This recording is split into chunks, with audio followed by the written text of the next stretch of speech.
नमस्कार, न्यूज़ 24 देख रहे हैं आप। मैं हूं आपके साथ डॉक्टर मीना शर्मा। राजस्थान की राजनीति में और कांग्रेस पार्टी में मानो भूचाल आ रहा है।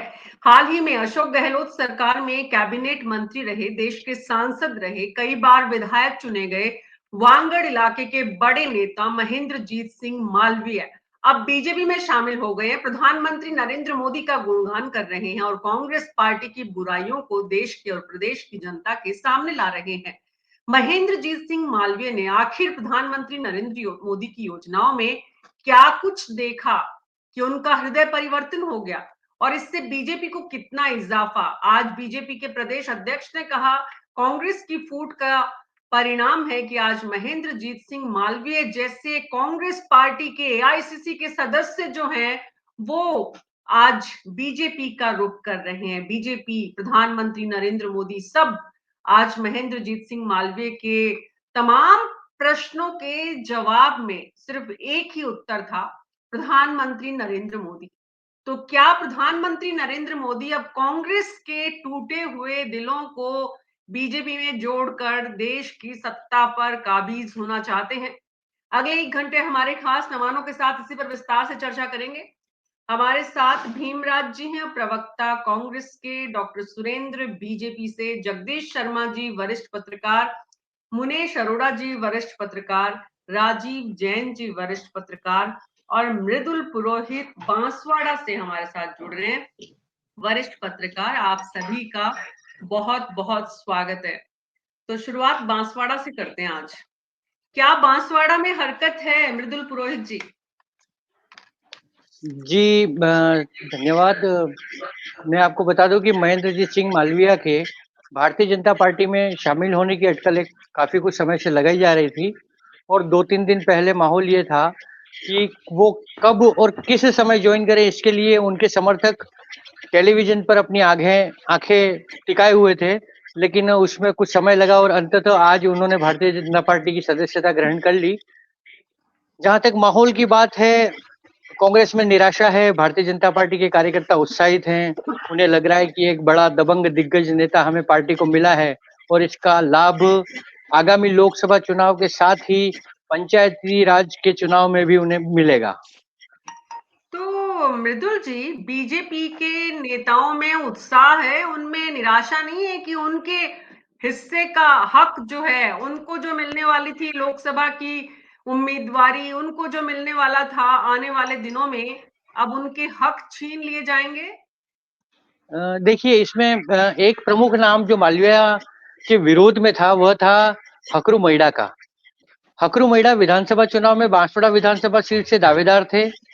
उनके स्थान पर पूर्व मंत्री धन सिंह रावत को जब टिकट दे दिया गया तो वे रो पड़े और पार्टी कार्यालय में उनके रोने का जो वीडियो था वो काफी वायरल हुआ। वो सुर्खियों में भी रहे लेकिन उनको टिकट नहीं मिला।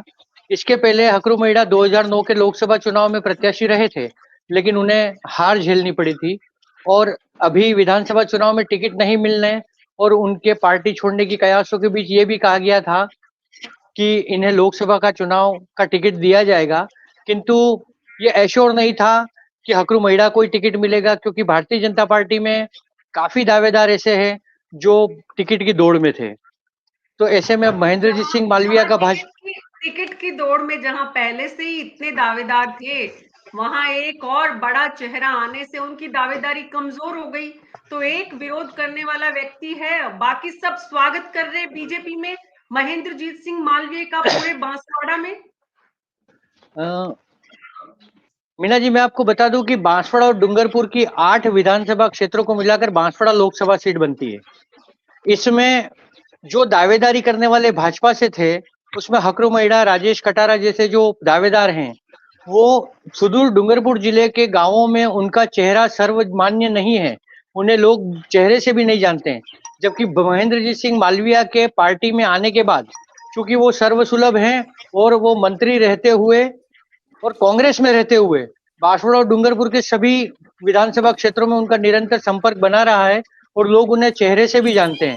ऐसे में भारतीय जनता पार्टी ये प्रयास करेगी कि उन्हें लोकसभा का टिकट दिया जाए ताकि उनके चेहरे से भी वोट मिल सके और वो जो कांग्रेस के जो समर्थक थे, जो उनके स्वयं के समर्थकों की जो एक लंबी कतार है, उसका भी लाभ है वो भारतीय जनता पार्टी को मिल सके। हालांकि दावेदारों में भाजपा में 6 से 7 दावेदार है जो टिकट मांग रहे हैं, लेकिन उनमें सर्वमान्य चेहरा आज की तारीख में महेंद्रजीत सिंह मालवीय के भाजपा सदस्यता बनने के बाद अब वे खुद हैं। जी, तो इसका भाजपा का तो आपने बताया, कांग्रेस का क्या हाल है ये मैं आपसे समझूंगी, लेकिन उससे पहले हम जिले और लोकसभा क्षेत्र से निकलकर अगर पूरे संभाग पर एक नजर डालें, तो डॉक्टर मुनेश अरोड़ा, पूरे संभाग पर इस दाव से, बीजेपी का जो ये दाव है, इससे बीजेपी को कितना फायदा होगा और कांग्रेस पार्टी को कितना नुकसान होगा? मीना जी, सबसे पहले तो ये बता दूं कि मैं अभी पिछले डिस्कशन में भी अपन ने ये बात कही थी, महेंद्रजीत सिंह मालवीय कांग्रेस के एक सर्वमान्य नेता हैं, इससे तो कोई मना नहीं कर सकता। मगर उदयपुर संभाग की जो सीटें हैं, संसद की सीटें हैं, उसमें महेंद्रजीत मालवीय उतने प्रभावी नहीं है, एक्सेप्ट बांसवाड़ा और डूंगरपुर को छोड़ करके। प्रतापगढ़, धरियावत वगैरह में भी उनका अपना एक क्षेत्र हो सकता है आदिवासी के कारण से हो, मगर जब से बीटीपी और बाप आई है उसका अपना एक अस्तित्व है। उदयपुर के ऊपर जो लोकसभा की सीट है जिसमें अर्जुन मीणा है, उनके सामने कोई असर नहीं पड़ता महेंद्र मालवीय के आने से और नहीं आने से, क्योंकि उदयपुर का जो ग्रामीण अंचल है या उदयपुर का जो बेल्ट है उस पर कोई असर मालवीय का नहीं है। ये मेरा पर्सनल मानना है, और मैं खुद क्योंकि ट्राइबल को कवर कर चुका हूं, मैं ट्राइबल में गया हूं दोनों क्षेत्रों में। अब जहां तक मीना जी जो भी बात कर रहे थे बांसवाड़ा के हमारे साथी, हमेशा ये रिवायत रही है कि एक बार डूंगरपुर से सांसद के लिए खड़ा होता है एक तरफ, एक बार बांसवाड़ा से, ये हमेशा से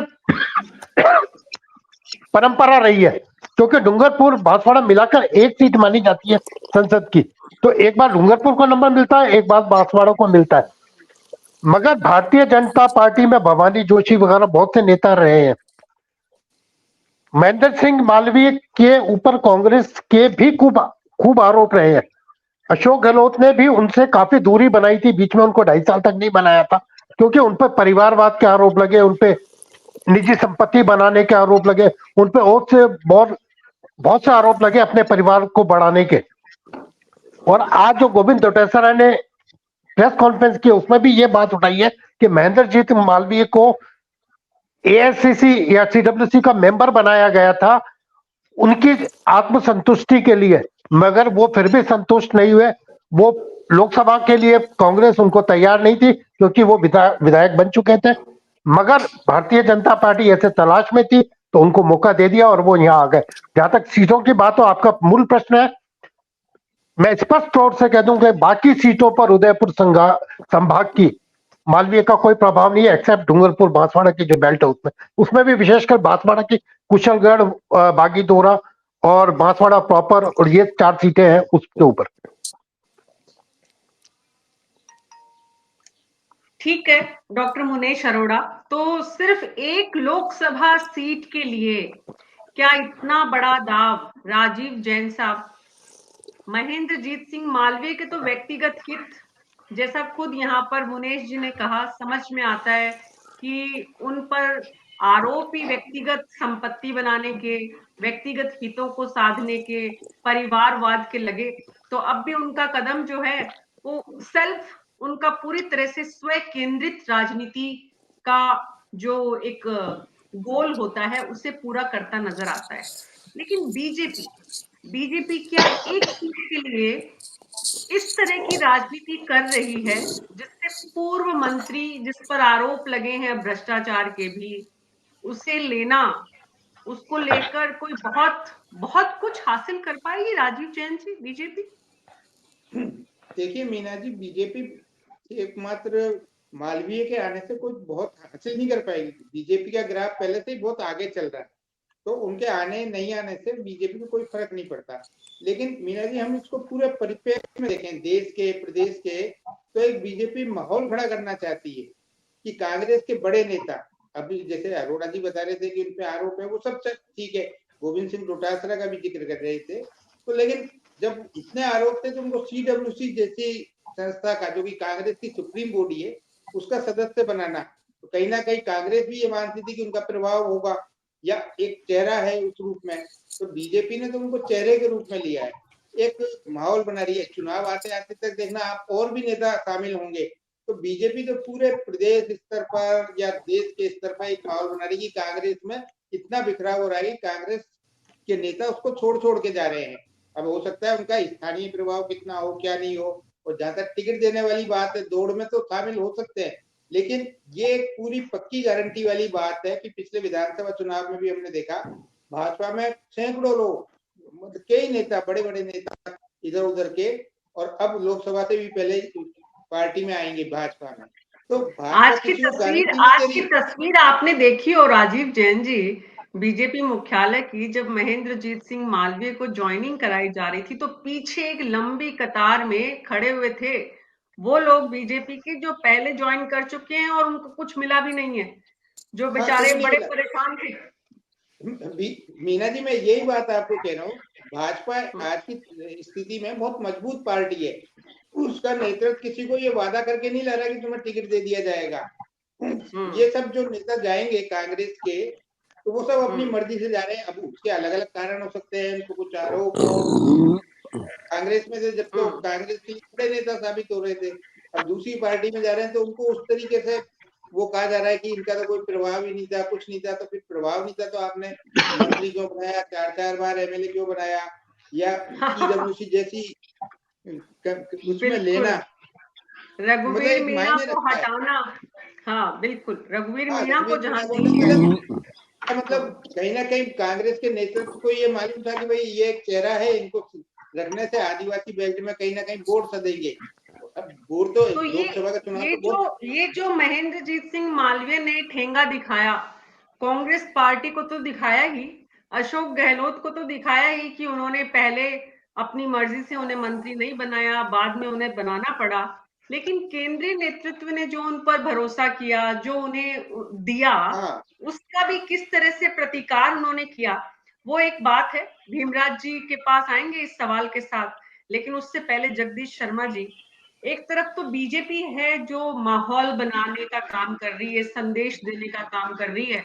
महेंद्रजीत सिंह मालवीय के आने से कोई बहुत राजस्थान की राजनीति में असर नहीं आ रहा।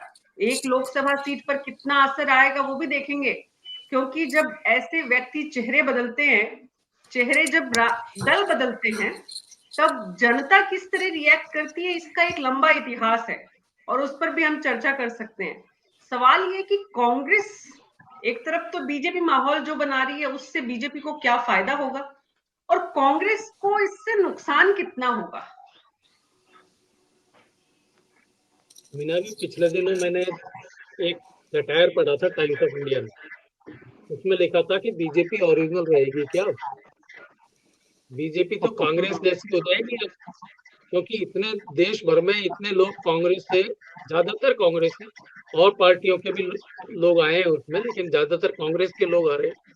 तो ये तो बीजेपी का अपना जो जो ये नारा देती थी कि चाल, चरित्र और चेहरा, तो उन तीनों चीजें बदल जाएंगी उनकी। तीनों चीजें इसलिए बदल जाएंगी कि जब वो मिक्स करेंगे अपन एक तरीके के शरबत को दूसरे में मिक्स करेंगे, तो ओरिजिनल कलर नहीं रहेगा।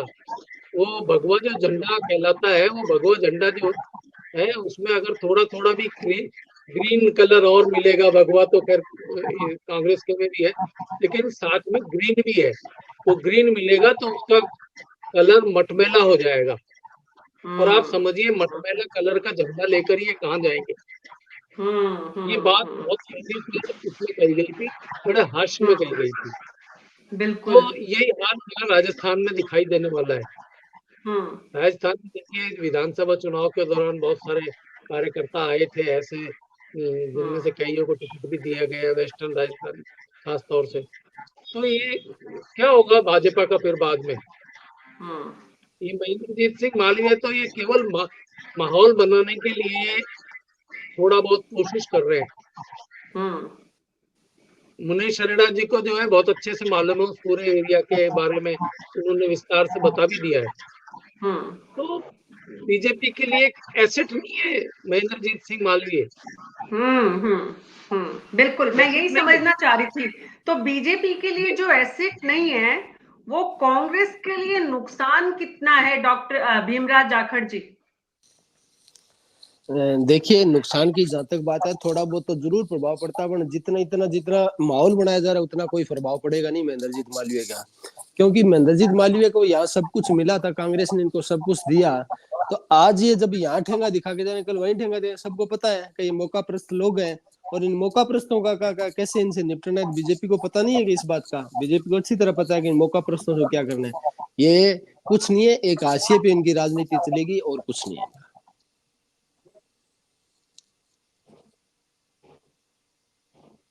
आवाज नहीं आ रही, आवाज नहीं आ रही मीना जी आपकी। तो कांग्रेस को लगता है कि कोई चिंता की बात नहीं है, इससे कोई फर्क नहीं पड़ने वाला कांग्रेस पार्टी को, ना जनाधार के लिहाज से और ना ही परसेप्शन के लिहाज से। ऐसा थोड़ा बहुत फर्क पड़ेगा, तो थोड़ा थोड़ा बहुत बहुत तो फर्क मैंने पड़ेगा। हाँ, थोड़ा बहुत फर्क पड़ता है, बट वो उस एरिया के अंदर है जहाँ से चुनाव लड़ते हैं वहां है, अदरवाइज कोई ज्यादा असर नहीं पड़ने वाला। तो उस एरिया में क्या बीजेपी ने अपनी सीट पक्की कर ली है महेंद्रजीत सिंह मालवीय से?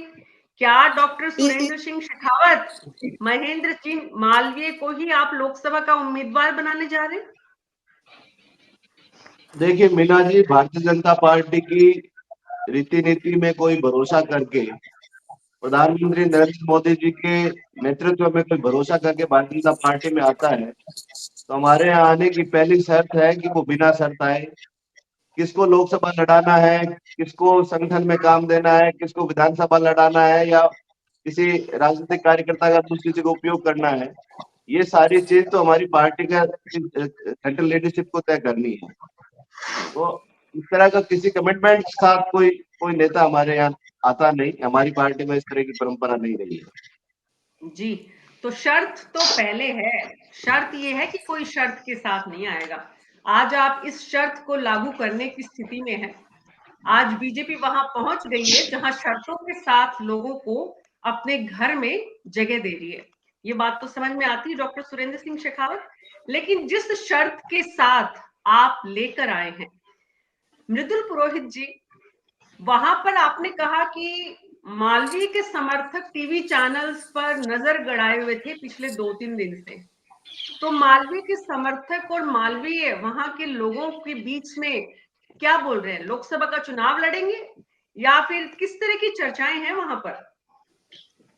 जी, चर्चा बस यही है कि महेंद्रजीत सिंह मालवीय यदि भाजपा में आते हैं, 2 दिन पहले की बात है, कि यदि वो भाजपा ज्वाइन कर लेते हैं तो हो सकता है कि वो लोकसभा चुनाव लड़ें। चर्चाएं तो यहाँ तक भी हैं कि जब उनकी विधायक पद से वो इस्तीफा देंगे या विधायकी चली जाएगी, तब उनकी पत्नी जो वर्तमान में बांसवाड़ा के जिला प्रमुख हैं, उनको भी बागीदोरा विधानसभा सीट से भाजपा टिकट दे सकती है। चर्चाओं का कोई और छोर नहीं है। और चूंकि मालवीय अभी पिछले कुछ दिनों से बांसवाड़ा में नहीं है, इसलिए उनका जो बयान है वो सभी टीवी चैनल्स पर जो उन्होंने दिया है, जिसमें उन्होंने महेंद्रजीत सिंह मालवीय, प्रधानमंत्री नरेंद्र मोदी और उनका जो महिमा बखान किया है, बस वही है। क्योंकि अब उनका कार्यक्रम परसों बुधवार को सुबह बांसवाड़ा में उनका आने का अभी तय हुआ है, और बांसवाड़ा उदयपुर जिले की सीमा पर उनके स्वागत की जो जानकारी है वो सामने आई है। मृदुल जी, ये चर्चाएं कि महेंद्र मालवीय बीजेपी में जा सकते हैं, ये चर्चाओं की शुरुआत कहां से आप लोगों को महसूस हुई? वहां रहकर, बांसवाड़ा में रहते हुए, उनके कार्यकर्ताओं, उनके परिवार, उनकी कौन सी एक्टिविटी से कब आपको समझ में आने लगा कि अब उनका घर बदलने का समय आ गया है? यह है, महाराणा प्रताप जयंती का अवसर था। उस दिन ऐसे संकेत मिले थे कि महेंद्रजीत सिंह मालवीय का कांग्रेस से हल्का हल्का हल्का हल्का झुकाव, सॉरी, भारतीय जनता पार्टी के प्रति झुकाव बढ़ता जा रहा है। महाराणा प्रताप जयंती के दिन गजेंद्र सिंह शेखावत, केंद्रीय जल शक्ति मंत्री, बांसवाड़ा में बतौर मुख्य अतिथि थे, और वहां पर उन्होंने अपनी आयु से छोटे शेखावत को मालवीय जी ने अपने पैर छुए, और जब ये सुर्खियों में आया तो उन्होंने ये कहा कि ये मुझसे पद में बड़े हैं, इसलिए मैंने उनका पैर छूकर सम्मान किया। उसके बाद महेंद्रजीत सिंह मालवीय के पुत्र का विवाह पूर्व राज्य मंत्री धन सिंह रावत की बेटी से होता है। चूंकि धन सिंह रावत भारतीय जनता पार्टी से सांसद रह चुके थे, तो उस समय भी यह चर्चाएं काफी चली कि हो सकता है कि या तो धन सिंह रावत कांग्रेस में चले जाएं या फिर महेंद्रजीत सिंह मालवीय भाजपा में आए, और अंततः अब ये सामने आया है कि महेंद्रजीत सिंह मालवीय भारतीय जनता पार्टी के सदस्य हैं। तो उस समय से ये माहौल बना हुआ था जब गजेंद्र सिंह शेखावत का बांसवाड़ा आना और धन सिंह रावत से इनकी रिश्तेदारी, पारिवारिक संबंध बनना। हालांकि कांग्रेस कार्यालय में जब भी बैठक हुई है तब महेंद्रजीत सिंह मालवीय ने जरूर कांग्रेस को अपनी माँ, पार्टी को अपनी माँ कहा है और केंद्र सरकार की योजनाओं, नरेंद्र मोदी की आलोचना उन्होंने जरूर की है। तो जो इतना कुछ मिला कांग्रेस पार्टी में रहते हुए उन्हें, किसी भी सामान्य कार्यकर्ता को जितना मिलता है उससे कहीं ज्यादा महेंद्रजीत सिंह मालवीय को कांग्रेस पार्टी ने दिया। उसके बाद भी उन्हें कांग्रेस पार्टी छोड़कर बीजेपी में जाना पड़ा। तो डॉक्टर मुनेश अरोड़ा, इससे ये समझ में आता है कि दरअसल राजनीति में उनका आना और राजनीति में उनकी उपस्थिति के मायने क्या है? क्या उस लोकसभा क्षेत्र की जनता उनके इस मायने को समझ पाएगी, या फिर जैसा मृदुल पुरोहित कह रहे हैं कि उनके स्वागत की तैयारियां चल रही हैं, जनता स्वागत करेगी, लोकसभा चुनाव में उनके साथ लोग हो जाएंगे? मीना जी, मैं एक बात, जो आपका क्वेश्चन है, मूल क्वेश्चन पे ही पहले आता हूं, फिर उसके बाद की पृष्ठभूमि में जाऊंगा। मेन चीज ये है कि लोकसभा की जो डूंगरपुर बांसवाड़ा सीट है, वहां पे बीटीपी और बाप, ये दो पार्टियां आदिवासी क्षेत्र में बहुत बड़ा अपना अस्तित्व कायम कर चुकी हैं। इधर नरेंद्र मोदी का मिशन 25 सीटों पर राजस्थान पे कब्जा करना है ताकि वो अपने जो उनका 400 का मिशन है उसको आगे बढ़ा सके। तो उनको एक ऐसे नेता की जरूरत थी जो कि दोनों तरह से पार्टी के लिए कामयाबी ला सके और इस सीट को निकालने में कामयाब हो। तो उसी परिदृश्य के पीछे महेंद्र सिंह मालवीय एक ऐसा चेहरा निकल के आए जो भारतीय जनता पार्टी के उस लक्ष्य को आगे बढ़ा सकते हैं। क्योंकि महेंद्र सिंह मालवीय की कांग्रेस की अपनी पकड़, ट्राइबल बेल्ट जो उस एरिया का, उसमें जो पकड़, प्लस भारतीय जनता पार्टी का जो मूल वोट है उसको लेकर जो बीजेपी से जो टक्कर है और बाप से जो टक्कर है उसको कवर करना, ये भारतीय जनता पार्टी का मुख्य उद्देश्य था, जिसको उन्होंने कहा। आज महेंद्र सिंह मालवीय ने खुद ने भी जब ज्वाइन किया तो उन्होंने कहा था कि मैं कल के बाद कुछ समय बाद विधायक नहीं रहूंगा या आगे जो भी होगा। या फिर उन्होंने ये बताया कि मेरा जो पिछली जब मैं राजनीति में आया था आज से बहुत साल पहले, तब मैं 50 किलोमीटर पैदल चल के आया और एबीपी का सदस्य रहा। एबीपी के बाद मैंने आगे किया तो जो मैं भारतीय जनता पार्टी के साथ रहा, मजदूर संघ में मैंने काम किया, तो मेरी पृष्ठभूमि भारतीय जनता पार्टी की है। तो कहीं ना कहीं उन्होंने इस बात को इंडिकेट करने की कोशिश की है कि जो मेरी मूल जड़ है वो भारतीय जनता पार्टी से जुड़ी हुई है। ठीक है, मैं कांग्रेस से मेरे को सब कुछ मिला, वो अलग बात है, मगर आज कांग्रेस अपनी नीति पे कायम नहीं है, इसलिए मैं भारतीय जनता पार्टी की नीति में विश्वास कर रहा हूँ। मगर इसका दूसरा प्रभाव जो आपने स्टार्टिंग में कहा था मीना जी, उस पर भी मैं आता हूँ। आज जब मालवीय जी ने ज्वाइन किया, क्योंकि कल अमित शाह की यहाँ पे बैठक होने वाली है बहुत बड़ी, सुबह संभाग के सारे कार्यकर्ता कल उदयपुर आ रहे हैं और वो अमित शाह जी 11 बजे से लेकर शाम 4-5 बजे तक कार्यकर्ताओं के साथ विभिन्न टोलियों में बात करेंगे ताकि इस संभाग की सीटों को निकाला जा सके। तो पहले तो ये चर्चा थी कि महेंद्रजीत सिंह मालवीय को उसमें ज्वाइन करा जाएगा, मगर ऑल ऑफ सडन आज दोपहर में ये बात आई, जैसा आप कह रहे थे, मेरे साथी कह रहे थे कि ये 3-4 दिन से नजर टिकाए हुए थे मगर समय एडजस्ट नहीं हो रहा था, इसलिए आज उनको ज्वाइन करवाया गया। मेरे साथी जगदीश शर्मा जी हैं, राजीव जैन जी है, ये बहुत अच्छी तरह से जानते हैं इस बात को कि आज हम बैठे हुए थे भारतीय जनता पार्टी के पुराने वर्कर जो 80 साल के हैं या जो आरएसएस के उस पृष्ठभूमि से जब जनसंघ हुआ करती थी और जो आरएसएस के वर्कर फील्ड में दौड़ा करते थे, वनवासी क्षेत्रों में दौड़ा करते थे, उनके मन में एक बात आ रही थी, उनमें मैं नाम लेके बता सकता हूं क्योंकि खुली चर्चा थी, ओपन थी। उसमें रोशन लाल जी जैन है जो कि कटारिया साहब के समधी लगते हैं, खुबीलाल जी सिंघवी है, शंभू सिंह जी राठौड़ है, खुद 80 साल के वर्कर रहे भारतीय। उन लोगों का ये मानना था, ये सोच थी कि अगर इस तरह से बाहर से लोग आएंगे या कांग्रेस के लोग आएंगे और लोकसभा की सीटें लेके जाएंगे तो जो वहां पे मूल भारतीय जनता पार्टी के कार्यकर्ता वर्षों से पैदल चल के भूखे रहकर अपना काम कर रहे हैं, और जब उनको समय आता है तब इस तरह से अगर पार्टी करती है तो वो उनके साथ काफी नाइंसाफी है, क्योंकि कई पार्टियों की बार बार ये बात आती है कि भारतीय जनता पार्टी में कार्यकर्ता दिल से जुड़ा हुआ है। ये माना कि भारतीय जनता पार्टी कैडर पास बेस पार्टी है, आरएसएस का बैकग्राउंड है, निष्ठावान कार्यकर्ता, मगर मन में आस तो सबके होती है मीना जी। मन में तो उनके भी आस होती है कि अब की बार चांस मिलेगा, अब की बार चांस मिलेगा, मगर इस तरह से अगर हालात पैदा होते हैं तो राजीव जी बता सकते हैं, और जगदीश जी क्योंकि ये जयपुर से हैं तो अभी जो बीजेपी का हाल है उसमें चर्चाएं आपके साथ होकर खत्म हो जाती है। पब्लिक प्लेटफॉर्म पर उस तरह की चर्चाएं आती नहीं है, जहां तहां आती है वहां पर मीडिया में उन्हें जगह नहीं मिल पाती है। तो ये जो परेशानी है आज के दौर की, वो तो सबकी अपनी अपनी हाथ बंधे हुए हैं, सीमाएं हैं, उनमें समझ में आती है। लेकिन मृदुल पुरोहित जी, आप बीच में कुछ कहना चाह रहे थे, वो बात तो मैं आपकी सुनूंगी ही। सवाल ये भी है कि बीजेपी के, आरएसएस के एक वर्ग को तो नाराजगी है कि भाई ये कैसे पार्टी के कैडर को, पार्टी के कार्यकर्ता को कैसे न्याय मिलेगा। वही दूसरी तरफ पूर्व मंत्री हैं धन सिंह रावत, समधी हैं, तो समधी ने मिलकर तय कर लिया कि सत्ता परिवार में घर में ही बनी रहे किसी भी तरह। जी, माना जा सकता है। सबसे पहले तो मैं डॉक्टर अरोड़ा जी की उस बात का जिक्र करते हुए कहूंगा कि जो बारी बारी से टिकट मिलता है उस पर मैं थोड़ा सा संशोधन करना चाहूंगा डॉक्टर साहब, कि कांग्रेस में यह परंपरा रही है कि एक बार डूंगरपुर से और एक बार बांसवाड़ा से कांग्रेस के प्रत्याशी को चुना जाता है। भारतीय जनता पार्टी में ऐसा नहीं है। बिल्कुल ठीक। भारतीय जनता पार्टी में ऐसा नहीं है। 2004 में पहली बार धन सिंह रावत बांसवाड़ा सीट से सांसद बने, वे बांसवाड़ा से थे। अगली बार भारतीय जनता पार्टी ने फिर बांसवाड़ा को ही मौका दिया था। 2014 में मानशंकर दिनामा को फिर मौका मिला, और 2018 में कनकमल जी कटारा को 2019 में, माफ कीजिएगा, 2019 में कनकमल जी को डूंगरपुर से अवसर मिला। यानी अवसर जो टिकट का है वो कांग्रेस में एक बार बांसवाड़ा एक बार डूंगरपुर से है। और जहां तक मीना जी आपका जो प्रश्न है, समधी ने सत्ता का बंटवारा कर लिया।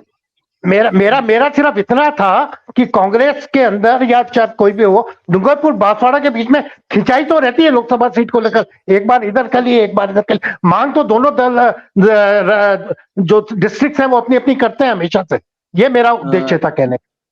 जी डॉक्टर साहब, मैं मान गया, लेकिन इस बार भी जैसे ऐसा ही था कि जैसे कांग्रेस की तरफ से डूंगरपुर में जो कांग्रेस की बैठक हुई थी उसमें निर्णय कर लिया गया था कि इस बार हमारा कैंडिडेट नहीं है, इस बार बांसवाड़ा से टिकट मिलेगा। तो ऐसे में वहां पर आवाज भी यह बुलंद की गई थी कि कांग्रेस का टिकट महेंद्रजीत सिंह मालवीय को दिया जाए।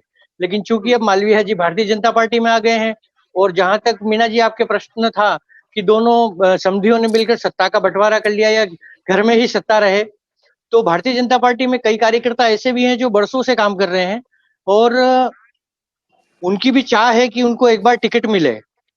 चूंकि बांसवाड़ा सीट का एक विषय ऐसा भी है जिसमें बांसवाड़ा को जनता दल से भी समझौता करना पड़ा था।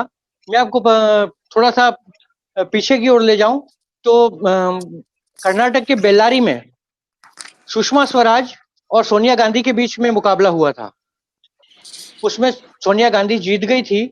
यह सीट एनडीए में जनता दल को दी गई थी, और चूंकि उस समय सोनिया जी के सामने कुछ बड़ा चेहरा उतारना था तो सुषमा स्वराज को भारतीय जनता पार्टी के टिकट के रूप में दिया गया, और जनता दल से समझौते के तहत बांसवाड़ा की सीट पर भारतीय जनता पार्टी के कार्यकर्ताओं ने तत्कालीन जनता दल के तीर के निशान पर वोट डाला। तो भारतीय जनता पार्टी का कार्यकर्ता वैसे तो लंबे समय से अपनी संगठन के प्रति आहुति जरूर दे रहा है, लेकिन उसको समय समय पर जो अवसर मिलना चाहिए वो नहीं मिला है। अब ऐसे में अगर महेंद्रजीत सिंह मालवीय को टिकट दिया जाता है तो जो मूल रूप से कार्यकर्ता है, जिसने पार्टी कार्यालय में दरिया बिछाई है, जैसा कि डॉक्टर साहब कह रहे थे कि उन्होंने संगठन के लिए पैदल चले हैं, भूखे रहे हैं, त्याग तपस्या और बलिदान के नारे लगाए हैं, वो जरूर हताश होंगे। डॉक्टर सुरेंद्र सिंह शेखावत, ये जो फीडबैक है, जो भुवनेश जी के साथ लोगों की चर्चा है, जो मृदुल जी के साथ चर्चा है, वो बीजेपी मुख्यालय तक, आप तक नहीं पहुंचती क्या? देखिए मीना जी, भारतीय जनता पार्टी एक विशाल परिवार है, और अलग अलग क्षेत्रों से अलग अलग आइडियोलॉजी के लोग जो अलग अलग राजनीतिक दलों में जिन्होंने काम किया है, या राजनीतिक दलों के बाहर के लोग भी, बहुत सारे सेलिब्रिटी, फिल्म निर्माता, फिल्मों के कलाकार, पत्रकार, लेखक, संगीतकार, क्रिकेटर, बहुत सारे ऐसे लोग गैर राजनीतिक क्षेत्रों से आए हैं। वो तमाम लोग भारतीय जनता पार्टी की लीडरशिप में भरोसा करते हुए बीजेपी में आ रहे हैं। ये बात ये सिद्ध करती है कि हमारी पार्टी की रीति नीति में लोगों का भरोसा बढ़ रहा है, हमारे नेतृत्व पे लोगों का भरोसा बढ़ रहा है। अब जो भी बात इस पैनल में विराजित कर रहे हैं, वो एक संभावित टिकट की चर्चा को लेकर इनकी बात ज्यादा है। अभी कोई तय नहीं हुआ है कि बागडोगरा से कौन लड़ेगा, प्रतापगढ़ से कौन लड़ेगा, उदयपुर से कौन लड़ेगा। ये संभावित चीजों पे बात की जा रही है। तो विशाल परिवार में जब हम लोग एक विचार के साथ आगे बढ़ रहे हैं, एक लक्ष्य के साथ आगे बढ़ रहे हैं, और एक पूरी दुनिया में भारत बड़ी ताकत के साथ बढ़ रहा है, मजबूती के साथ बढ़ रहा है। 2047 में जी डॉक्टर साहब मेरा सवाल ये था कि ये जो चर्चाएं हैं पार्टी के भीतर टिकट को लेकर नहीं, ये कि भाई बाहर के लोग इस तरह आते रहेंगे तो मूल कार्यकर्ता का क्या होगा, ये फीडबैक आपके पास नहीं आता क्या, प्रवक्ताओं के पास और प्रदेश मुख्यालय में बैठने वाले नेताओं के पास? देखिए, भारतीय जनता पार्टी अब एक बड़ी पार्टी बन गई है। मैं इसी बात का जवाब दे रहा था, बड़ी पार्टी बन गई है, और पार्टी में जो भी लोग आ रहे हैं उन सबका स्वागत है। हमारे नेतृत्व में भरोसा कर रहे हैं, हमारी रीति नीति में भरोसा कर रहे हैं, हमारी विचारधारा में भरोसा करके कोई आ रहा है तो निश्चित रूप से स्वागत है। किस किस किस पुराने कार्यकर्ता का कहाँ उपयोग लेना है, किस नए कार्यकर्ता का कहाँ उपयोग लेना है, ये काम भी पार्टी लीडरशिप का है, वहां से तय होना है। तो परिवार बड़ा होता है। परिवारवाद का विरोध करने वाली पार्टी परिवारवाद के आरोपों से घिरे व्यक्तियों को वही स्वागत कर रही है? नहीं, कोई आदमी, कोई व्यक्ति अगर लंबे समय से राजनीतिक क्षेत्र में काम कर रहा है तो उसके परिवार में से अगर कोई काम करता है तो इसमें क्या आपत्ति है। हम लोग तो आपत्ति है वो इसलिए है कि आप एक पॉलिटिकल लीगेसी, पूरा जीवन गांधी परिवार का राजनीति में निकला, क्या आपत्ति होनी चाहिए किसी को? राजनीति कर्मस्थली उनका घर था, क्यों आरोप लगाने चाहिए? भाई स्वाभाविक है, जो परिवार इतने लंबे समय तक राजनीति करेगा तो उसके परिवार के लोग भी शामिल होंगे। कितना स्वाभाविक जवाब दिया है सुरेंद्र सिंह शेखावत जी आपने। हमारी कोई आपत्ति नहीं है, हमारी कोई आपत्ति नहीं है। हम स्वागत करेंगे अगर राहुल गांधी जी नीचे जाएं, वार्ड पे काम करें, बूथ पे काम करें, जिस तरह उनका जो कार्यकर्ता नीचे काम करता है उस यूनिट पे काम करें तो हम स्वागत करेंगे। आपत्ति इस बात की है कि वो एक परिवार की जन्म लेने मात्र से ही प्रधानमंत्री पद के प्रत्याशी हो जाते हैं या किसी पार्टी के राष्ट्रीय अध्यक्ष हो जाते हैं। अगर वो लंबे समय से क्षेत्र में काम करते हुए आगे बढ़ते हैं तो किसी को कोई आपत्ति नहीं है। आपत्ति इसी बात की है कि उनकी उपलब्धि केवल यही है कि उन्होंने उस परिवार में जन्म लिया है। जी, मालवीय के परिवार में जन्म लेने वालों की उपलब्धि ये है कि उन्होंने राजनीति में काम किया, इसलिए उनके परिवार का स्वाभाविक हक है। गांधी परिवार की गलती ये है कि उन्होंने प्रधानमंत्री के घर में जन्म लिया, प्रधानमंत्री के मतलब बेटे के घर में जन्म लिया, फिर प्रधानमंत्री के नाते के घर में जन्म लिया, इसलिए उनको एक ही परिवार को नहीं होना चाहिए। कितना लॉजिक है, मतलब भारतीय जनता पार्टी ने अभी उनके किसी परिवार के सदस्य को टिकट नहीं दिया, वो पार्टी में आए हैं, पार्टी में आ जाए। आप संभावित चीजों की बात कर रही हैं। जलेबी कितना घुमाएंगे भीमराज जी। बात ये है कि महेंद्रजीत सिंह मालवीय को मनाने की या समझने की या समझाने की कोशिश पार्टी में नहीं हुई? देखिए, मैं सुरेंद्र सिंह जी को बताता हूँ। सुरेंद्र वैसे तो हम कॉलेज के सहपाठी रहे हैं दोनों, डूंगर कॉलेज से हम साथ निकले हैं, बट मैं ये पूछना चाहता हूँ, मेरे पास ये लिस्ट है जिसमें 18 लोगों के तो मेरे पास नाम है जिनमें परिवारवाद है, जिन्हीं परिवार के पहले राजनीति की, फिर उनके बेटे MP बने, MLA बने, मंत्री बने, चीफ मिनिस्टर बने। तो अब ये परिवारवाद की बात करें, परिवारवाद का कौन सा, उन्होंने CM का PM का पद सोनिया गांधी ने ठुकराया था, मनमोहन सिंह जी बने थे जो बड़े अर्थशास्त्री थे। मैं बता रहा हूँ, मैं बता रहा हूँ, सुनो सॉरी।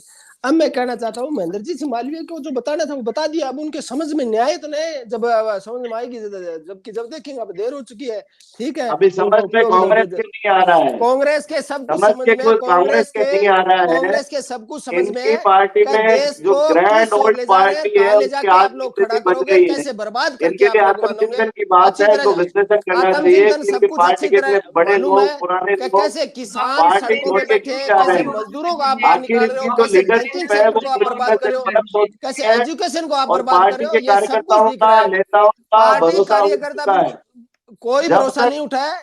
जब जब जब तक ये जब जब राहुल आप ईडी गांधी और सीबीआई गांधी इनकम परिवार टैक्स को को आगे बाहर करके नहीं चुनाव लड़ रहे करेंगे, हो, आप नई अपने लीडरशिप नहीं मूलभूत लेके मुद्दों से आएंगे, भटक के आप राजनीति तब कर रहे तक हो। कांग्रेस इस का तरह नहीं टिके करना रहना चाहते। मुश्किल है। सब कुछ मालूम है हमें कि किस तरह चुनाव लड़ा इनको जा रहा है, कैसे ईडी आत्मचिंतन की सीबीआई को इनको आवश्यकता है। आगे लड़े। आत्मचिंतन की डॉक्टर आवश्यकता साहब, बीजेपी को है डॉक्टर साहब कि जब प्लीज जब प्लीज जनता पीछे भीमराज कर जी को देगी तब बोलने आपका दीजिए। असर क्या होगा, आप ढूंढने से नहीं मिलोगे। मैं आपको जनता आज कहना आपको चाह रहा हूँ, नकार चुकी है। कोई नकारा नहीं है, जनता नकार आपको चुकी है, तब ईडी सीबीआई इनकम टैक्स को मीना आगे कर जी रहे हो। कोई आप कोई बड़ी मूलभूत बात मुद्दों के आगे चुनाव लड़िए, पता लग जाएगा आपकी कितने पानी में हो आप लोग, सब पता है। निश्चित आप रूप मूलभूत से मुद्दों को लेके आ मुद्दों पे जाइए, चुनाव लड़ जनता रहे को हैं सब पता और लग लोगों जाए। का डॉक्टर कैसे भरोसा हम साहब पे आपने बढ़ एक रहा है। एक संस्थान को महेंद्र सिंह बर्बाद किया, जिसे शेखावत बनावे प्लीज सुनहरे भीमराज जी को भारत को बोलने दीजिए। आपने धकेला इस पानी के अंदर। आपको पता नहीं लग रहा, अभी आपको पता लगेगा जब पता लगे। आप ईडी सीबीआई इनकम टैक्स को आगे करके चुनाव लड़ रहे हैं और कोई काबिलियत नहीं है। आप मूलभूत वोट मुद्दों को देने लेकर के चुनाव लड़िए, पता लग वोट जाएगा। वोट देश की जनता 33% ही दे वोट रही है है, ना। ज्यादा घमंड मत करो। डॉक्टर 5-10% वोट वोट देश हुआ, की सेंटर जनता में फर्क देती रहा, है। कुछ नहीं है। महेंद्र सिंह मैं आपको शेखावत प्लीज भीमराज जी को बोलने दीजिए, बीच में मत बोलिए प्लीज। मैं ये कहना भीमराज चाहता जी, हूँ कि भीमराज हाँ, जी, मैं बताना चाह रहा भीमराज हूँ। जी, भीमराज जी, मैं ये समझना चाह रही हूँ, जनता, दर्शक, लोग आपकी पार्टी के, दूसरी पार्टी के, ये जानना चाहते हैं कि ऐसी क्या नौबत आई कि महेंद्रजीत सिंह मालवीय को जाना पड़ा। उनका पेशेंस, उनका सब्र का बांध क्यों टूटा, उनको ये फैसला क्यों लेना पड़ा। देखिए मैं बताऊं मीना जी, उनका व्यक्तिगत निर्णय होगा, कैसे गए क्यों गए, अभी तो इस चीज का खुलासा हुआ नहीं। खुलासा होगा जब बता दिया जाएगा। बट ये है कि मैं तो इतना कहना चाहता हूं कि अभी सुरेंद्र जी कह रहे थे कि आत्मचिंतन में, आत्मचिंतन बीजेपी को करने की जरूरत है। कि आप ईडी सीबीआई इनकम टैक्स और फोर्स को करेंगे, कितने दिन चुनाव लड़ोगे। ये तो लोकतंत्र की हत्या हो रही है, संविधान की हत्या हो रही है। आप उस चीज को डिनाई नहीं कर सकते। आपको चुनाव लड़ना है, मूलभूत मुद्दों को लेकर जनता बीच में आई है। और जब आपको बार बार कह रहे हैं कि आप आज किसान सड़कों पे, युवा सड़कों पे, मजदूर सड़कों पे, आप उन मुद्दों पे बात कीजिए। आप उन मुद्दों पे तो बात करोगे नहीं, क्योंकि अपन एक एक चीज आप इंस्टीट्यूट को बेचने पे तुले हुए हो। कैसे आप पूंजीपति मित्रों के तो रेड कारपेट बिछाते हो, और जब किसान आते हैं, जब आप लाठी गोली बंदूक से बात करते हो, उनके लिए किले बिछाते हो। आप बैठ के उनसे बात कीजिए, पर उनसे बात नहीं करनी है, क्योंकि आपको पूंजीपति मित्रों का भला करना है, इसके अलावा आपका कुछ नहीं है। यदि आप मूलभूतों में मुद्दों के लेके आज जनता बीच में चुनाव लड़ोगे, तो आपको पता लग जाएगा आप कितने पानी में हो। और आप कुछ नहीं कर रहे हैं, आप एक एक करके, अभी भी आपके समझ में नहीं आएगा। आप जब इंडिया बर्बाद कर दोगे हिंदुस्तान को, तब आपके अभी समझ में नहीं आएगा।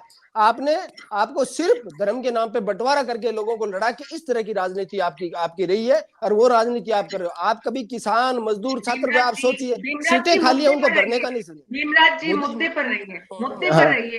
मुद्दा ये तो है मैं वो कि बोला तो मैंने महेंद्रजीत जवाब दिया सिंह इसका। मालवीय, नहीं प्लीज प्लीज भीमराज जी मुद्दे पर रहिए। बीजेपी क्या कर रही है ये देश देख रहा है, मालवीय भी देख बिल्कुल रहे सही हैं। है, तो ये इन्होंने मालवीय, बोला तो मैंने जवाब दिया, जवाब तो देना उसके पड़ेगा ना, बाद जो भी ऐसे छीन मालवीय थोड़ी चले लेंगे हम गए, लोग।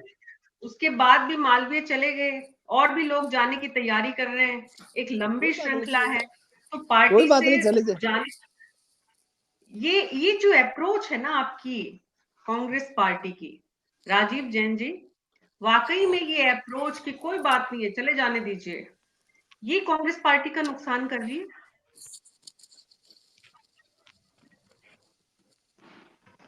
राजीव जैन जी, मीना जी, मेरे को आवाज नहीं आई, आपका सवाल क्या था? मैंने कहा राजीव जैन जी कि कांग्रेस पार्टी की जो आलाकमान की अनदेखी और ढुलमुल रवैया, यही वजह मानते हैं आप, उनको कोई फर्क नहीं पड़ता कौन जा रहा है कौन आ रहा है, बस अपनी धुन में चल रहे हैं। महेंद्रजीत सिंह मालवीय के जाने से कांग्रेस पार्टी को कोई फर्क नहीं पड़ रहा, भीमराज जी कह रहे हैं। देखिए, जहां तक उनके जाने और नहीं जाने, उसका दोनों पार्टियों पर मेरे हिसाब से कोई फर्क नहीं पड़ रहा।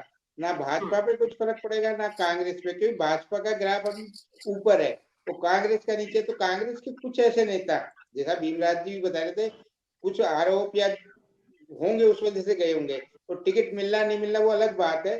लेकिन जो स्थानीय, अभी मुनेश जी और मृदुल जी जो बता रहे थे कि स्थानीय जो नेता कार्यकर्ता है उनमें थोड़ा नाराजगी का भाव आता है। देखिए मीना जी, पिछले 10-15 साल की भाजपा एक बहुत अलग तरीके की भाजपा हो गई। हम और राज्यों का देखें, जैसे उत्तर प्रदेश का उदाहरण देखें, जहाँ इतनी सीटें भाजपा जीत कर आई पहली बार, तो उसमें काफी लोग दूसरी पार्टी के थे। कांग्रेस के बड़े बड़े नेता है, जैसे गीता बहुगुणा जोशी है या जगदम्बिका पाल है, इनको टिकट दिया गया। स्थानीय स्तर के कार्यकर्ता को तो पार्टी का नेतृत्व समझा देता है।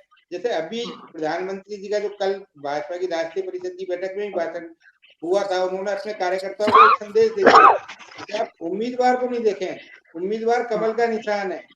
तो आप मतलब ये मान के चलिए कि जब भी टिकट बंटवारा को हो सकता है मालवीय जी को टिकट दे दिया जाए, तो वहां के कार्यकर्ताओं को यही बताया जाएगा नहीं, कमल का निशान ही अपना वो है उम्मीदवार, व्यक्ति को मत देखिए। तो ये हर जगह होगा।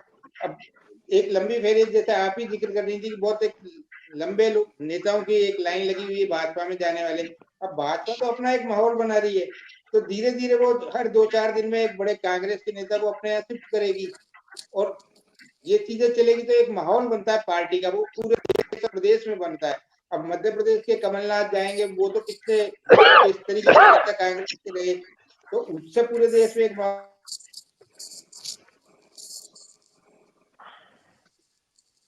तो माहौल बनाने की जो कोशिश है, नैरेटिव बनाने की जो कोशिश है, संदेश देने की जो कोशिश है, ये जो कोशिशों में आपने कहा था जगदीश जी राजीव जी पूरी करिए अपनी बात। हाँ, मैं यही कह रहा था कि भाजपा तो एक माहौल बना रही है, उसको अपना 400 पार का लक्ष्य रखना है। उसने कह दिया कि दूसरे दलों के लोग भी जो स्थानीय स्तर पर प्रभावशाली तो होते हैं, ऐसा नहीं है कि महेंद्रजीत सिंह मालवीय का कोई प्रभाव ही नहीं हो, निश्चित रूप से होगा, तभी तो कांग्रेस ने इतने वर्षों तक उनको इतने बड़े बड़े पदों से नवाजा।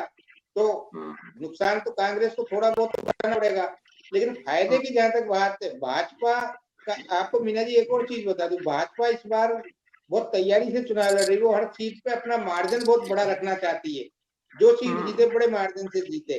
तो उस कवायद में जो सारी एक्सरसाइज चल रही है, अब जो सब चीजें हो रही हैं, तो उसमें मालवीय का जाना, या अब जो और आधा दर्जन नेता, बड़े नेता जो मंत्री रहे, बड़े पदों पर रहे कांग्रेस की सरकारों में, लंबे अरसे से रहे, तो वो सब जाएंगे, तो एक माहौल क्रिएट होगा। टिकट किसको मिलता है? टिकट पार्टी, मेरे ख्याल से भाजपा आज की तारीख में तो इस स्थिति में है कि वो किसी को वादा नहीं करेगी टिकट के लिए, वो अपने पार्टी के लोगों को ही नहीं वादा कर पा रही। जो बड़े नेता है उनको भी तुम्हें टिकट मिलेगा, बीजेपी के प्रदेश जोशी उनको ही नहीं पता, या गजेंद्र सिंह शेखावत को भी ये नहीं मालूम कि उनको भी टिकट मिलेगा या नहीं मिलेगा।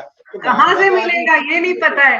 राजेंद्र राठौड़, सतीश पूनिया, किसी को नहीं मालूम है उनका क्या होगा। हाँ, बेचारे वो भी आज भी उस स्थिति में है जिस स्थिति का डॉक्टर मुनेश अरोड़ा जिक्र कर रहे थे, दरिया उठाना। तो उस तरह से आज राजेंद्र राठौड़ जी ने कहा है ना कि महेंद्र मालवीय कितने महान नेता हैं, उनके आने से वांगड़ इलाके में कितना बड़ा असर आएगा। तो मतलब वो जो आपने भारत मंडपम की तस्वीर सबने देखी होगी, नहीं देखी होगी तो जरूर देखिएगा कि वो डिजिटल फ्रेम बनाया हुआ है, एक तरफ बैठ के कार्यकर्ता फोटो खिंचवा रहे हैं, जब फोटो निकल के आ रही है तो उसमें सामने प्रधानमंत्री जी बैठे हुए हैं और लंबी लाइन लगी हुई थी उसमें।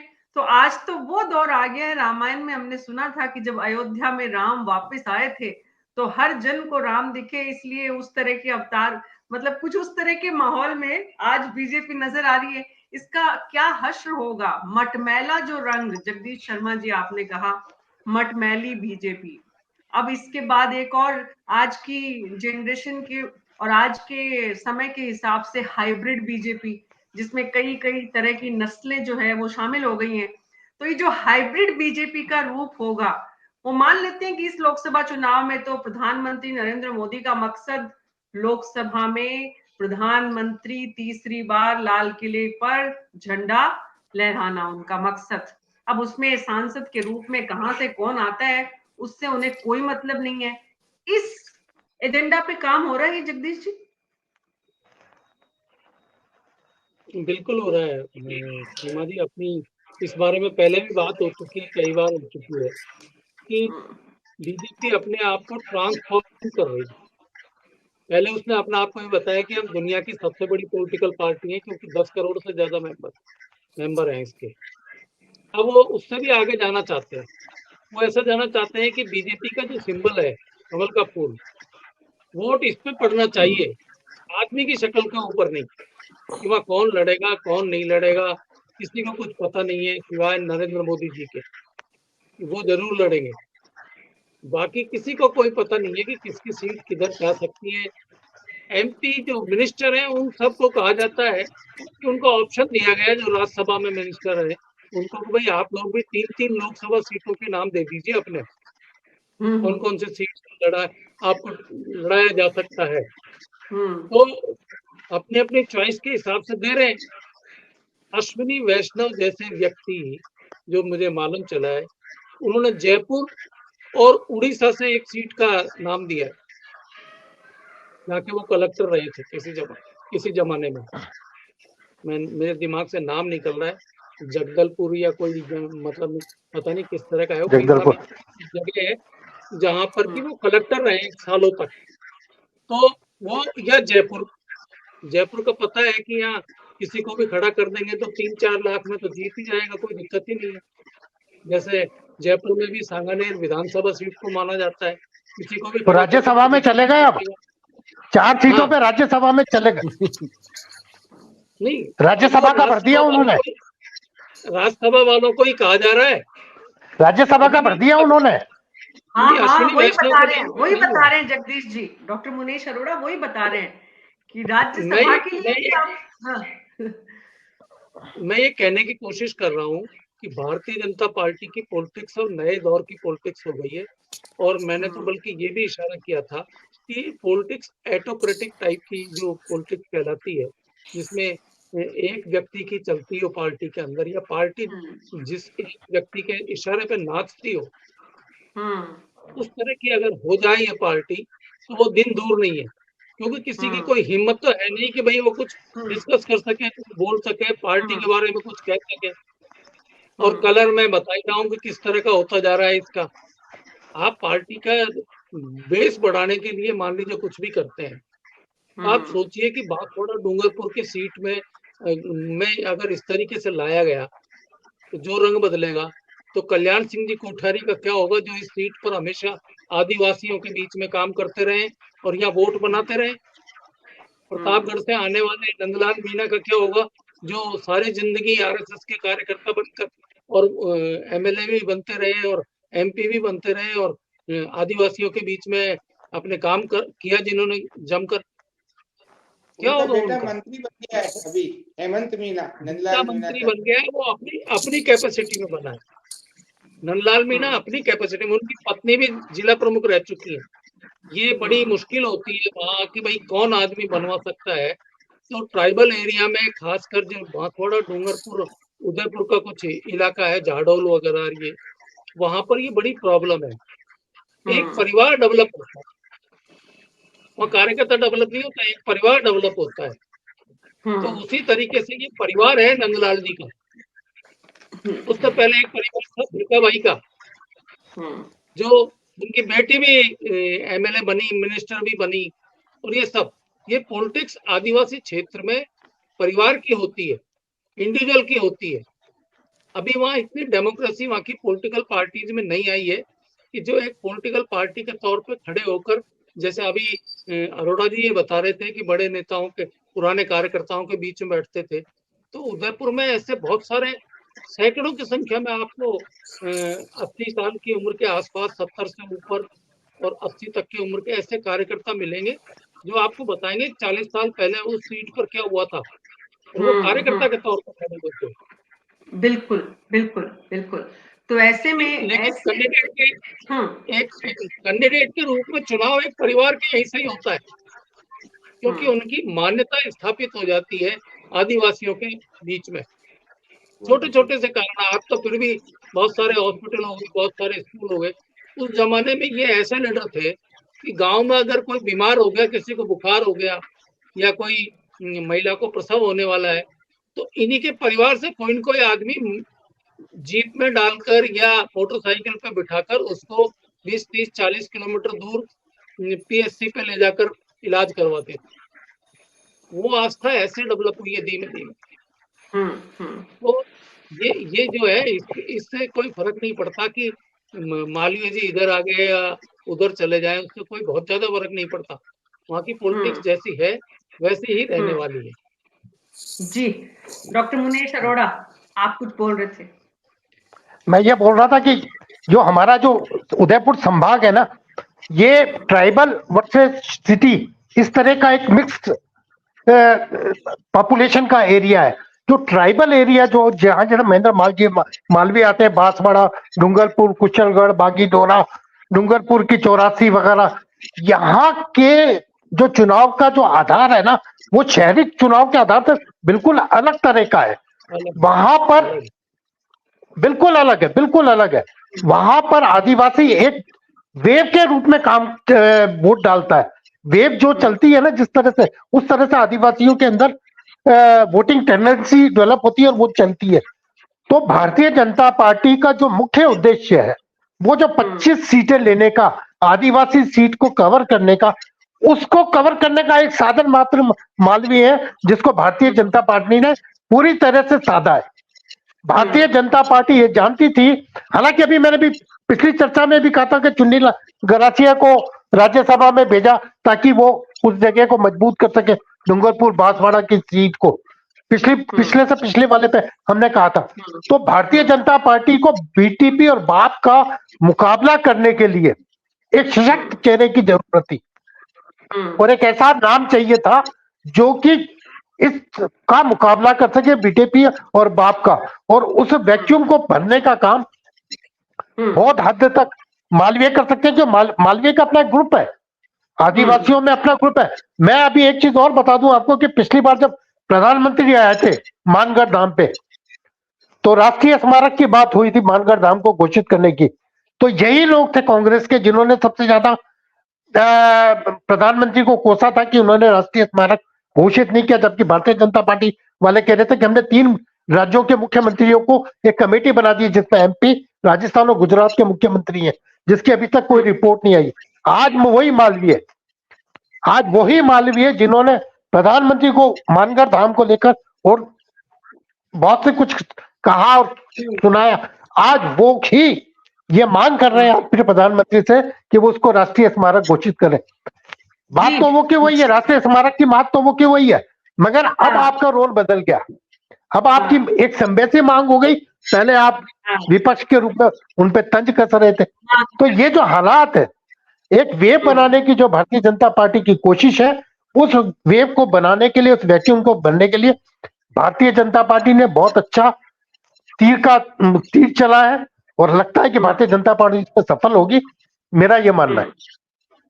मृदुल पुरोहित जी, आखिरी सवाल आपसे, क्या ये लहर बनाने में बीजेपी के पक्ष में महेंद्रजीत सिंह मालवीय कामयाब हो पाएंगे वहां के माहौल के हिसाब से?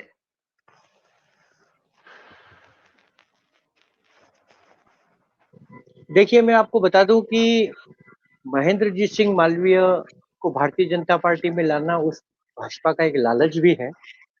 भारतीय जनता पार्टी ये चाहती है कि विधानसभा चुनाव में बांसवाड़ा जिले में कमजोर हुई पार्टी को वापस मजबूत किया जाए। दूसरा, पंचायती राज में जहां वे कमजोर हैं, पिछले 25 सालों से उनका जिला प्रमुख नहीं बना है, तो उसको तो वो इन 2 बिंदुओं को तो साधना चाह ही रहे हैं। साथ ही भारतीय जनता पार्टी यह भी चाह रही है कि उत्तरी गुजरात का झालोद, दाहोद, अरवली और महिसागर जो जिलों में जहां मालवीय प्रभारी भी रहे हैं, उन क्षेत्रों को भी साधा जाए। साथ ही झाबुआ और रतलाम वाली जो मध्य प्रदेश की सीमा, राजस्थान से सटे हुए जो क्षेत्र हैं आदिवासी बहुल, उसमें भी मालवीय को समय समय पर वहां बुलाया गया कांग्रेस के शासन में, और वे कांग्रेस के कार्यक्रमों में भी वहां शामिल हुए, तो वहां उनका चेहरा भी लोग जानते हैं। ऐसे में भारतीय जनता पार्टी का ये लालच है कि महेंद्रजीत सिंह मालवीय के माध्यम से इस सीट को बचाया जाए। इसका एक मुख्य कारण यह मैं आपको बताना चाहूंगा कि पिछले लोकसभा चुनाव में बांसवाड़ा जिले में 72.83% मतदान हुआ था। 19 लाख मतदाता थे, 7,20,000 वोट भारतीय जनता पार्टी को मिले थे, 4,12,000 वोट कांग्रेस को मिले थे, और तत्कालीन समय में बीटीपी यानी भारतीय ट्राइबल पार्टी 2.5 लाख वोट लाई थी। पिछले विधानसभा चुनाव में जो हाल ही में नवंबर में संपन्न हुए हैं, वहां बीटीपी अपना अस्तित्व खो चुकी है। डॉक्टर अरोड़ा साहब, बीटीपी अपना अस्तित्व खो दो चुकी है। दो सीटें आई हैं, 2 सीटें बीटीपी की और 4 बाप की आई हैं। जी सर, मैं आपको बता रहा हूँ कि 2013 का जो पिछला मैं अभी की बता रहा हूँ, 4 अभी बाप की की आई 4 हैं, डूंगरपुर। हाँ, पिछले विधानसभा चुनाव में बीटीपी ने सागवाड़ा और 84 की सीट हासिल की थी। इस बार के विधानसभा चुनाव में डूंगरपुर की 84 और आसपुर, धरियावत मिलाकर 4 सीटें बीटीपी लाई है। लेकिन आपको ये बता दूं कि इस बार के विधानसभा चुनाव में बीटीपी साफ हो गई है, लेकिन बांसवाड़ा लोकसभा क्षेत्र की जो 8 सीटें हैं विधानसभा की, उसमें भारतीय ट्राइबल पार्टी बीएपी ने अपने वोटों का प्रतिशत काफी हद तक बढ़ाया है। जहां पिछली बार लोकसभा में बीटीपी का प्रत्याशी 2,50,000 वोट लाया था, इस बार इन 8 सीटों पर बीएपी का वही कार्यकर्ता वही है और वो कार्यकर्ता 4,86,000 वोटों तक पहुंचा है। तो 2.5 लाख वोटों का मार्जिन इन्होंने अपना बढ़ाया है बीएपी ने पिछले 4 सालों में, 5 सालों में। और सबसे बड़ी बात, दैट्स राइट। और सबसे बड़ी बात यह है कि नया यूथ सीधा बीएपी से जुड़ रहा है, न वो भाजपा से जुड़ रहा है, न कांग्रेस से जुड़ रहा है। पहले कहा जाता था कि भाजपा से टूटा हुआ आदमी कांग्रेस में जाता है या कांग्रेस से टूटा हुआ आदमी भाजपा में जाता है, लेकिन और भाजपा का कार्यकर्ता जिसने संघ का स्वयंसेवक है या पार्टी का कार्यकर्ता है, वो बहुत मुश्किल से टूटता है। लेकिन अब परिस्थितियां ये हो रही है कि कांग्रेस से टूटकर आदमी, कार्यकर्ता, बड़ा नेता नहीं कह रहा हूं, बड़ा कार्यकर्ता जो सामान्य कार्यकर्ता है, वो टूटकर सीधा बीएपी से मिल रहा है और भारतीय जनता पार्टी का कार्यकर्ता भी टूटकर बीएपी से मिल रहा है, जो इन दोनों पार्टियों के लिए परेशानी का सबब बना हुआ है। यही मैं कह रहा हूँ। यही बिल्कुल, और यही दिलचस्प राजनीति जो है इस लोकसभा जो क्षेत्र है, इस लोकसभा सीट जो है, इसकी बीजेपी के लिए चुनौती है। कहीं ना कहीं उन्हें संकट दिख रहा है और इस संकट से पार पाने का ही एक जरिया महेंद्रजीत सिंह मालवीय है। लेकिन जो बीटीपी और जो बाप जिसकी आप लोग यहाँ पर वोटिंग परसेंटेज बढ़ने की जो चर्चा कर रहे हैं, वो अगर उसका कार्यकर्ता अगर इस बात को समझ रहा है कि बीजेपी और कांग्रेस दोनों मिलकर खेल खेल रहे हैं, तो लोकसभा में कोई खेल वो वाकई में क्या कर पाएंगे? इस सवाल के साथ हमारे दर्शकों को आज छोड़कर जाते हैं। आप सबका बहुत बहुत शुक्रिया न्यूज़ 24 के साथ इस चर्चा में शामिल होने के लिए। तो आदिवासी इलाके अंचल मेवाड़ के वांगड़ क्षेत्र में बीजेपी अपना वोट बैंक बढ़ाने की, अपना जनाधार बढ़ाने की जो कोशिश कर रही है, उसमें उसे कितनी सफलता मिलेगी, ये वक्त के भविष्य के गर्भ में है। देखना होगा जनता क्या गुल खिलाती है। जनता ही जनतंत्र में सर्वोपरि होती है और उस जनता के सम्मान की बजाय जब राजनीतिक दल अपने व्यक्तिगत हितों का सम्मान करते हैं, तो जनता को जवाब देना होता है। बांसवाड़ा डूंगरपुर की जनता क्या जवाब देगी बीजेपी और कांग्रेस के ऐसे दल बदलू नेताओं और इन दोनों राजनीतिक दलों को? देखना काफी दिलचस्प होगा। न्यूज़ 24 पर आज मेरे साथ इतना ही। नमस्कार।